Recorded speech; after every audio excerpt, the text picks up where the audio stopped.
रहे हैं matter. Matter क्या होता है? मैटर क्या होता है? Anything which occupy space and has weight is called matter. अब मैटर में हम अलग अलग लेते हैं कि सब्सटेंस क्या है। तो आपका यही पहला क्वेश्चन है, डिफाइन सब्सटेंस।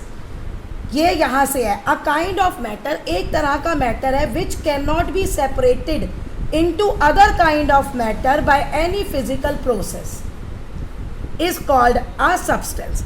यानी ये वो मैटर है जिसको आप किसी भी तरह से उसे अलग नहीं कर सकते। यानी वो जिन चीज़ों से बना है ना, उसको आप अलग नहीं कर सकते।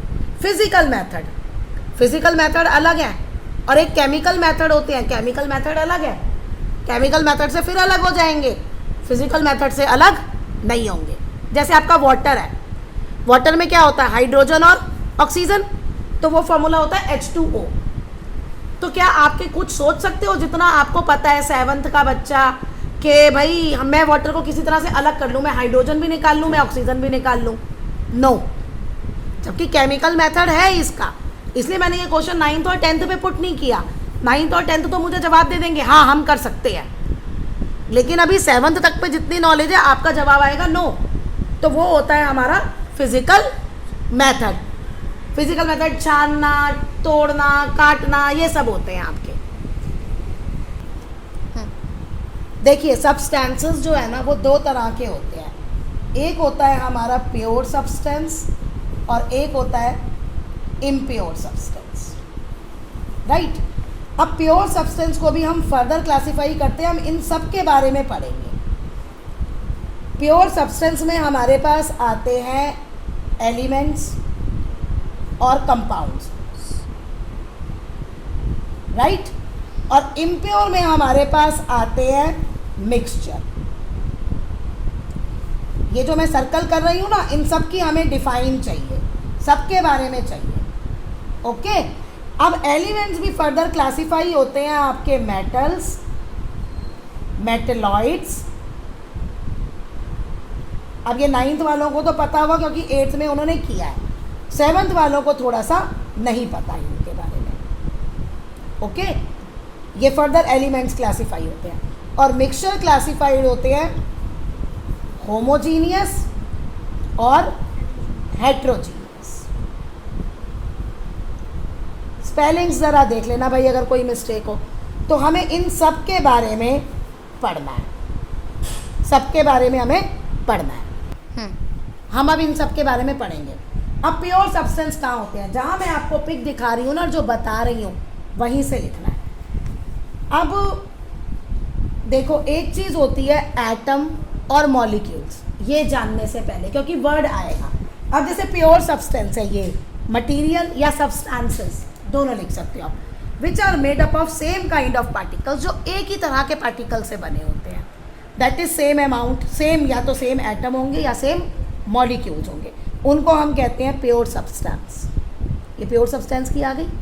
इम्प्योर इसका उल्टा, material which are made up of different kind of particles, that is different atoms और मॉलिक्यूल्स, है ना, हैज डिफरेंट एटम्स और molecules are called impure substances. अब क्वेश्चन ये है कि एटम और मॉलिक्यूल्स क्या होता है? अब एलिमेंट प्योर सब्सटेंस है जो which is made up of atoms of same kind, एक ही तरह के एटम से बना है। इसमें थोड़ा सा हम और ऐड करेंगे। Compound is a pure substance which is made up of molecules of the same kind. अब यहाँ एटम आ रहा है एलिमेंट में और कंपाउंड में आ रहा है मॉलिक्यूल। तो क्वेश्चन है भाई ये एटम और मॉलिक्यूल है क्या? यही हमने पढ़ना है ना प्योर सब्सटेंस का। देखिए जितनी भी चीज़ें हैं ना वो सारी एटम से बनी है। जो स्मॉलेस्ट यूनिट है ना मैटर की, जैसे cell is the smallest unit of life, life cell से शुरू होती है, लेकिन सेल से नीचे भी ऑर्गेनाइजेशन है। सेल से तो लिविंग ऑर्गेनाइजेशन शुरू हो जाता है। एक्चुअली ऑर्गेनाइजेशन शुरू होता है एटम से। एटम्स मिलके बनाते हैं मॉलिक्यूल्स, मॉलिक्यूल्स बनाते हैं फिर सेल, और वहाँ से सेल से फिर टिश्यू, टिश्यू से ऑर्गेन, तो वहाँ से लिविंग स्ट्रक्चर आपका शुरू होता है। लेकिन कहानी सारी शुरू होती है, चाहे आप लिविंग थिंग है चाहे नॉन लिविंग थिंग है, कहानी शुरू होती है एटम से। अब ये एटम क्या होता है? तो थोड़ा सा तुम्हें मुझे बड़ी क्लासेस का बेस देना पड़ेगा अगर तुम्हें ये 7th क्लास में ये चैप्टर लेना है तो, राइट। 9th में तो ये अच्छे से है, सारा हम डिटेल में पढ़ेंगे।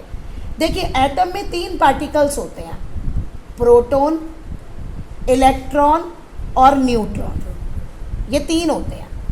प्रोटॉन पे पॉजिटिव चार्ज होता है, इलेक्ट्रॉन पे नेगेटिव चार्ज होता है, न्यूट्रॉन पे कोई चार्ज नहीं होता, वो न्यूट्रल होता है। अब स्ट्रक्चर क्या होता है, एटम के अंदर एक होता है न्यूक्लियस, इस न्यूक्लियस में होते हैं प्रोटॉन और न्यूट्रॉन, और फिर बाहर होती हैं शेल्स। जैसे आपने सोलर सिस्टम देखा है, सन, मरकरी रिवॉल्व कर रहा है, वीनस रिवॉल्व कर रहा है, अर्थ रिवॉल्व कर रहा है, ऐसा ही स्ट्रक्चर होता है, थोड़ा बहुत एटम का ही समझाने के लिए, बाकी असली तो आप बड़ी क्लासेस में पढ़ेंगे। अब क्या होता है, अंदर जो है न्यूक्लियस के आ गए प्रोटॉन और न्यूट्रॉन, और बाहर होते हैं इलेक्ट्रॉन्स। ये जो नेगेटिव साइन बना रही हूँ ना, जो पहली वाली शेल है इसमें 2 इलेक्ट्रॉन्स होते हैं, जो बाद वाली शेल है उसमें टोटल 8 होते हैं, 8 से ज़्यादा नहीं आ सकते। तीसरी वाली शेल में 18 होते हैं, 18 से ज़्यादा नहीं आ सकते। तो ये इलेक्ट्रॉन्स होते हैं और ये इलेक्ट्रॉन्स रिवॉल्व कर रहे होते हैं, जैसे सन अर्थ के चारों ओर रिवॉल्व कर रही है ना, ऐसे ये इलेक्ट्रॉन्स भी रिवॉल्व कर रहे होते हैं। ये एटम का स्ट्रक्चर है, राइट। अब एटम का क्या होगा आपका कि अब हमने कहा कि ये प्योर सब्सटेंस तो एक ही तरह का बना है। अब यही एटम जब कंबाइन होते हैं तो अलग अलग एलिमेंट्स या कंपाउंड्स बनाते हैं। पहले मैं तुम्हें थोड़ा सा एग्जाम्पल देती हूँ, ये तुम्हें सिंबल्स भी याद करने पड़ेंगे और याद करना पड़ेगा कैसे। देखो फेमस हम लेते हैं कार्बन, कार्बन का एटम C होता है, राइट। तो इसमें प्रोटॉन भी 6 होते हैं, इलेक्ट्रॉन भी 6 होते हैं। एक एटम में जितने प्रोटॉन होंगे ना उतने ही इलेक्ट्रॉन्स होंगे, क्योंकि तभी ये नेगेटिव पॉजिटिव चार्ज कैंसिल हो जाता है, एटम पे कोई भी चार्ज नहीं होता। अच्छा अब ये आ गया ना 6 ऐसे, सॉरी